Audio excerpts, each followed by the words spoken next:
ایک دفعہ ہی بسم اللہ الرحمن الرحیم یہ قرآن کا جز ہے۔ تو امام ابو حنیفہ رحمۃ اللہ علیہ اور آپ کے جو ماننے والے کہتے ہیں کہ بسم اللہ الرحمن الرحیم قرآن کا جز تو ہے لیکن یہ ہر سورت کا جز نہیں ہے۔ تو چنانچہ جب قرآن پاک کو بالجہر پڑھا جائے یعنی اونچی آواز سے پڑھا جائے تو صرف سورت نمل میں بسم اللہ الرحمن الرحیم کی تلاوت جو ہے وہ بالجہر کی جاتی ہے، تو باقی جو ہے پورے قرآن پاک میں بسم اللہ جو ہے وہ آہستہ پڑھی جاتی ہے۔ تو بجز ایک مرتبہ کے ہر دو صورتوں کے درمیان جو بسم اللہ لکھی جاتی ہے یہ محض صورتوں کے درمیان امتیاز کرنے کے لیے ہے، یعنی صورت کا جز نہیں ہے، یہ صرف فرق کرنے کے لیے بسم اللہ الرحمن الرحیم لکھی جاتی ہے۔ تو بسم اللہ الرحمن الرحیم چونکہ قرآن پاک کا جز ہے اس لیے اس کے بھی وہی احکام ہیں جو قرآن پاک کے ہیں۔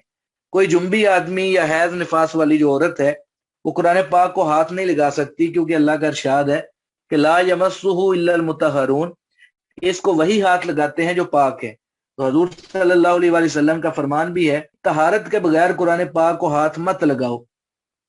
تو قرآن پاک کی کوئی بھی آیت ہو، ہاں وہ بسم اللہ الرحمن الرحیم ہو، اگر کسی علیحدہ کاغذ پر بھی لکھی ہوئی ہو تو شرعی ناپاکی کی حالت میں اسے ہاتھ نہیں لگایا جا سکتا۔ اسی طرح قرآن پاک کا کوئی بھی حصہ بشمول بسم اللہ الرحمن الرحیم یہ جنبی آدمی کے لیے یا حیض نفاس والی عورت کے لیے پڑھنا جائز نہیں ہے۔ البتہ ایک بات ہے کہ بسم اللہ الرحمن الرحیم چونکہ ذکر بھی ہے اس لیے ناپاک آدمی جو ہے بطور ذکر کے اس کو پڑھ سکتا ہے، کیونکہ ذکر جو ہے وہ ہر حالت میں جائز ہے۔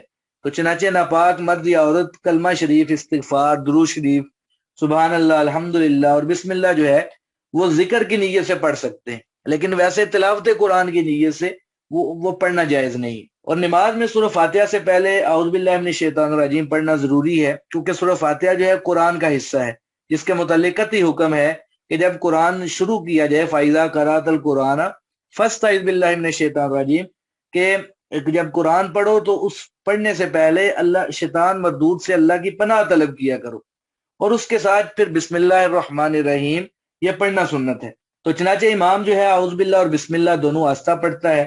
اس سلسلے میں حضرت انس رضی اللہ تعالیٰ کی روایت میں ہے کہ میں نے حضور صلی اللہ علیہ وسلم، حضرت ابو بکر صدیق رضی اللہ تعالیٰ عنہ اور حضرت عمر رضی اللہ تعالیٰ کے پیچھے نماز پڑھی، مگر کسی نے بھی بسم اللہ بلند آواز سے نہیں پڑھی، اونچی آواز سے قرات الحمدللہ سے شروع کرتے تھے۔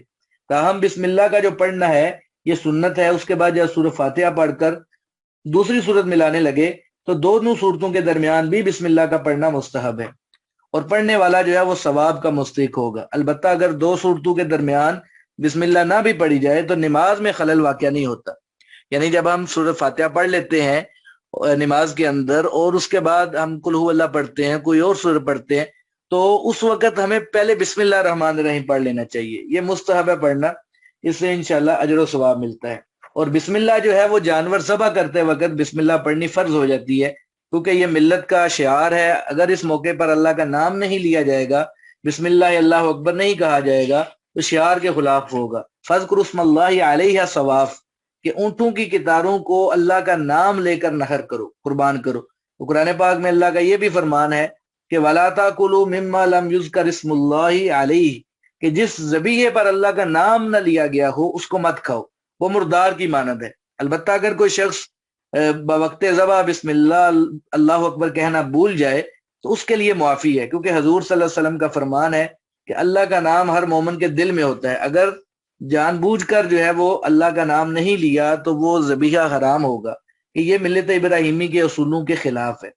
تو کوئی بھی کام ہو، طہارت، کھانا پینا، لباس پہننا، چلنا، سونا، تمام کام جو ہیں وہ اللہ کے پاک نام سے شروع کرنے چاہیے۔ حضور صلی اللہ علیہ وآلہ وسلم کا جو ہے وہ ارشاد ہے کہ جب گھر سے نکلو تو بسم اللہ توکلت علی اللہ، کہ میں اللہ کا نام لے کر اللہ ہی کے بھروسے پر چلا ہوں۔ اور جب گھر میں داخل ہونا ہے تو آپ صلی اللہ علیہ وسلم نے فرمایا کہ یہ دعا پڑھا کریں کہ اللہم انی اسألک خیر المولج و خیر المخرج بسم اللہ ولجنا وعلی اللہ ربنا توکلنا، کہ اے اللہ میں گھر میں خیریت سے داخل ہونے اور خیریت سے نکلنے کے سوال کرتا ہوں۔ تو ہم اللہ کے نام کے ساتھ گھر میں داخل ہوتے ہیں اور اپنے پروردگار اللہ پر ہمارا بھروسہ ہے۔ مقصد یہ ہے کہ جب بسم اللہ کہا جاتا ہے تو اس کی نسبت جو ہے وہ اللہ کی طرف ہے، کہ ہم اللہ کے نام سے شروع کرتے ہیں، اور گویا کہ ہم اللہ تعالیٰ سے مدد طلب کرتے ہیں اس کام میں برکت کی دعا کرتے ہیں۔ تو ہر کتاب کا جو ہے وہ کوئی نہ کوئی موضوع ہوتا ہے جس سے وہ بحث کرتی ہے۔ تو قرآن پاک کا بھی موضوع ہے، مفسرین فرماتے ہیں کہ قرآن کا موضوع ہے انسان مکلف، یعنی وہ بالغ انسان جس کو اللہ تعالیٰ نے عقل و شعور عطا کیا ہے اور وہ قانون کا پابند ہے۔ قانون کی پابندی اس لیے ضروری ہے کہ کوئی بھی انسان جو ہے اس کے بغیر ترقی کی منزلیں طے نہیں کر سکتا۔ قانون کی پابندی سے ہی انسان ذہنی، عقلی اور اخلاقی طور پر ترقی کر کے بالآخر جو ہے وہ جنت میں پہنچے گا۔ انسان کی ترقی جو ہے دنیا میں تو جاری رہتی ہے، بلکہ حضور صلی اللہ علیہ وسلم کی تعلیم کے مطابق ایمان والے کی ترقی برزخ میں بھی جاری رہتی ہے، اور پھر وہ حشر کی منزلوں کو طے کر کے اصل منزل تک پہنچے گا۔ تو قرآن کا جو موضوع ہے وہ انسان ہے۔ قرآن پاک جو ہے وہ کسی خاص فرد سے بحث نہیں کرتا کہ کسی ایک انسان کے بارے میں بحث کرے، بلکہ قرآن پاک مطلق بحث کرتا ہے، یعنی تمام انسانوں کو مخاطب کر کے وہ قرآن پاک جو ہے وہ بحث کرتا ہے۔ تو سب سے پہلے اب ہم سورہ فاتحہ چونکہ شروع کرنے لگے ہیں تو سورہ فاتحہ کے بارے میں ہمیں کچھ جاننا ضروری ہے۔ سورہ فاتحہ کے بہت سے نام ہیں۔ مثال کے طور پہ سورہ فاتحہ کا ایک نام ہے فاتحۃ الکتاب۔ تو فاتحہ کے معنی ہے کھولنے والی، اس کا معنی ابتدا کرنے والی سورت بھی ہے۔ تو قرآن پاک کی ابتدا اسی سورت سے ہوتی ہے۔ ہر جو قرآن پاک ہے مطبوعہ، اس کی ابتدا میں یہی سورت آتی ہے، اس لیے اس کو سورہ فاتحہ کہا جاتا ہے۔ تعلیم دیتے وقت بھی سب سے پہلے اسی سورت کی تعلیم دی جاتی ہے۔ جب نماز میں قرآن حکیم کی قراءت شروع کی جاتی ہے تو وہ بھی اسی سورت سے شروع ہوتی ہے۔ تو اس لیے یہ مسئلہ ہے کہ اگر نماز میں سورہ فاتحہ سے پہلے دوسری کوئی سورت پڑھی جائے تو سجدہ سہو لازمی آتا ہے۔ تو اس لیے سورہ فاتحہ کا نام جو ہے یہ فاتحۃ الکتاب ہے۔ دوسرا اس کا نام ہے الحمد ہے، سورۃ الحمد۔ حمد جو ہے وہ تعریف کو کہتے ہیں، اور مراد ایسی صورت ہے کہ جس میں اللہ تعالیٰ کی حمد و ثنا بیان کی جاتی ہے، اس لیے اس کا جو دوسرا نام ہے وہ الحمد ہے۔ اس سورت کا ایک تیسرا نام بھی ہے اور وہ ام القرآن ہے۔ جو ہے وہ اصل کو کہتے ہیں، گویا کہ قرآن پاک کی اصل جو ہے یہی سورت ہے۔ قرآن پاک کی تمام تعلیمات جن کا تعلق اللہ کی ذات سے ہے یا اس کی صفات سے یا عالم بالا سے ہے، وہ سب اس صورت مبارکہ میں مذکور ہیں۔ اس میں قیامت کا ذکر موجود ہے، نبوت اور رسالت کا ذکر ہے، اللہ کی صفات کا بیان ہے، لہذا یہ جو سورت ہے یہ ام القرآن ہے۔ اس سورت کا ایک چوتھا نام سبع مثانی ہے، کہ یعنی یہ 7 دہرائی ہوئی آیتیں ہیں۔ قرآن پاک میں اس کو قرآن عظیم بھی کہا گیا ہے کہ وَلَقَدْ آتَيْنَا سَبْعًا مِنَ الْمَثَانِي وَالْقُرْآنَ الْعَظِيمَ، کہ ہم نے آپ کو سبع مثانی اور قرآن عظیم عطا فرمایا۔ تو اس سورت کا جو آدھا حصہ ہے وہ اللہ کی حمد و ثنا، اور آدھا حصہ اللہ کی عطا اور بخشش، ہدایت، استعانت، نیکی کی توفیق، گمراہی سے بچاؤ اور قہر و غضب سے نجات پر مشتمل ہے۔ مثانی کا معنی جو ہے وہ دہرائی ہوئی ہے، چونکہ یہ صورت ہر نماز کی ہر رکعت میں دہرائی جاتی ہے تو اس لیے بھی اس کو سبع مثانی کہا جاتا ہے۔ ترمذی شریف کے اندر ایک روایت ہے کہ حضرت ابو ہریرہ رضی اللہ عنہ سے روایت ہے کہ اس ذات پاک کی قسم جس کے قبضے میں میری جان ہے کہ باعتبار درجہ، فضیلت، بہتری اور خیریت چاروں آسمانی کتابوں تورات، انجیل، زبور اور قرآن میں اس جیسی کوئی صورت نازل نہیں کی گئی۔ وَإِنَّهَا سَبْعٌ مِّنَ الْمَثَانِي، اور یہ صرف سبع مثانی ہی ہے جو مجھے عطا کی گئی، یعنی سورہ فاتحہ جو ہے اس کی مثال کسی بھی آسمانی کتاب میں نہیں ملتی۔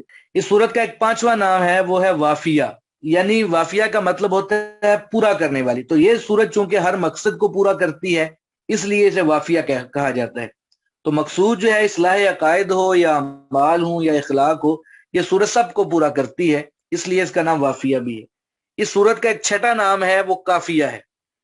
کافیہ کا معنی جو ہے وہ کفایت کرنے والی ہوتا ہے۔ تو انسان کی نجات کے لیے اگر اور کچھ بھی نہ ہو تو یہی سورت جو ہے کفایت کر جائے گی، اس لیے اس کا نام سورت کافیہ بھی رکھا گیا ہے۔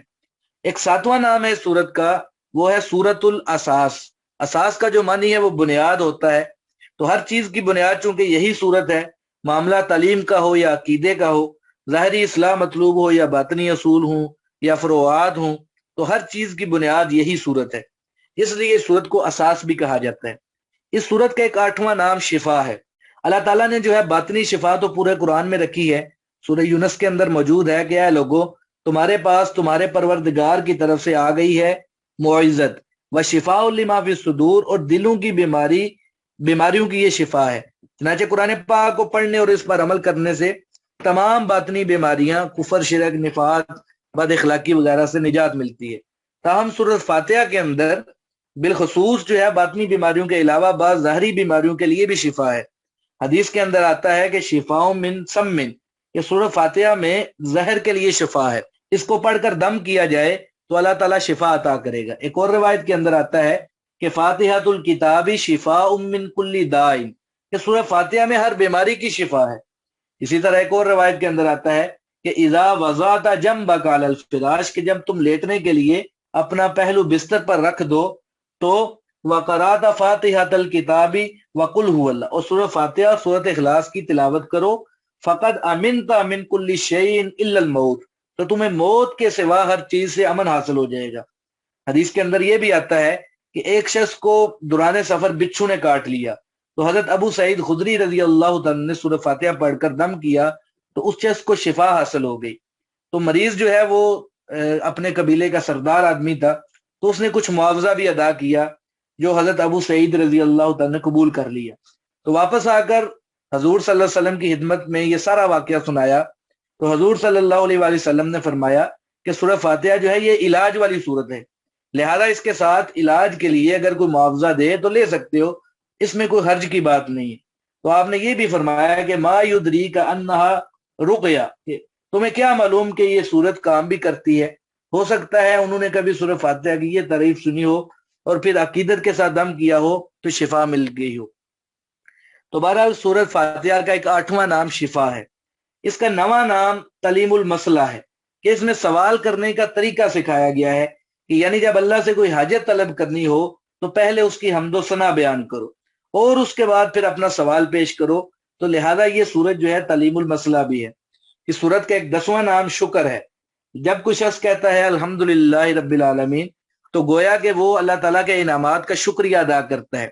حضور صلی اللہ علیہ وآلہ وسلم کا فرمان مبارک ہے کہ جب بھی کوئی نعمت ملے یا کسی نعمت کو استعمال میں لاؤ تو اللہ کا شکر بجا لاؤ۔ تو حضور صلی اللہ علیہ وآلہ وسلم نے مختلف مواقع پہ شکر ادا کرنے کی دعائیں سکھائی ہیں۔ مثلا جب کھانا کھا چکے ہیں تو اس طرح کہیں کہ الحمدللہ الذی اطعمنی وسقانی وجعلنی من المسلمین، کہ شکر ہے اس اللہ کا جس نے مجھے کھلایا پلایا اور مسلمانوں میں بنایا۔ جب کوئی شخص نیا کپڑا پہنے تو یوں دعا ہے کہ الحمدللہ الذی کسانی، کہ اللہ کا شکر ہے کہ جس نے مجھے کپڑا پہنایا۔ تو جب کسی سواری پر سوار ہوں تو یہ دعا ہے کہ الحمدللہ الذی سبحان الذی سخر لنا ھذا، کہ اللہ کا شکر ہے اور پاک ہے وہ ذات جس نے سواری کو ہمارے تابع کیا۔ تو بہرحال یہ الحمدللہ شکر کا معنی بھی دیتا ہے، اس لیے سورت کا ایک نام شکر بھی ہے۔ اس سورت کا 11واں نام سورت دعا ہے۔ اللہ کی حمد و ثنا بیان کرنے اور اس کے لیے عبودیت اور استعانت کا اقرار کرنے کے بعد اپنی حاجت کا سوال بھی کیا جاتا ہے، لہذا بلا شبہ یہ سورت دعا بھی ہے۔ اس سورت کا ایک 12واں نام رقیہ ہے۔ رقیہ یعنی جھاڑ پھونک والی سورت، اس کو پڑھ کر مریض پر دم کیا جاتا ہے تو اللہ تعالیٰ شفا بخشتا ہے۔ جیسا کہ پہلے بھی وہ بات گزری ہے، حضرت ابو سعید خدری رضی اللہ تعالیٰ نے یہ سورت پڑھ کر دم کیا تو جس کو بچھو نے کاٹا تھا اس کو شفا مل گئی، تو اس لیے سورت کا نام ایک رقیہ بھی ہے۔ اس سورت کا ایک 13واں نام واقعہ ہے، یعنی بچانے والی سورت۔ جو شخص اس پر ایمان لائے گا اور اس کی تلاوت کرے گا وہ دنیا اور آخرت کے شرور اور فتن سے بچا رہے گا۔ اس سورت کا ایک 14واں نام الکنز ہے۔ کنز کا معنی جو ہے خزانہ ہوتا ہے۔ حضور صلی اللہ علیہ وآلہ وسلم کا ارشاد ہے کہ اوتیت من خزائن العرش، کہ مجھے عرش کے خزانوں میں سے عطا کیا گیا ہے۔ تو اس خزانے میں ایک تو یہ سورہ فاتحہ ہے اور دوسری آیت الکرسی ہے، اور تیسری چیز سورہ بقرہ کی آخری آیات ہیں۔ طبرانی کی روایت کے اندر سورہ کوثر کا ذکر بھی آتا ہے۔ اس کے علاوہ لا حول ولا قوت الا باللہ کے متعلق بھی آتا ہے کہ یہ عرش کے خزانوں میں سے ایک خزانہ ہے، تو اس کی بھی تعلیم دی گئی ہے کہ بکثرت پڑھا جائے۔ تو یہ سورت چونکہ اللہ کے خزانوں میں سے ایک خزانہ ہے تو اس لیے اس کا نام الکنز بھی ہے۔ اس سورت کا ایک 15واں نام سورت الصلاح ہے۔ تو یہ سورت چونکہ نماز کے لیے مخصوص ہے اور ہر نماز میں ہاں فرض ہو یا نفل اس میں سورہ فاتحہ پڑھنی ہی پڑھنی ہے، ضروری ہے، لہذا اس کو سورت الصلاح بھی کہا جاتا ہے۔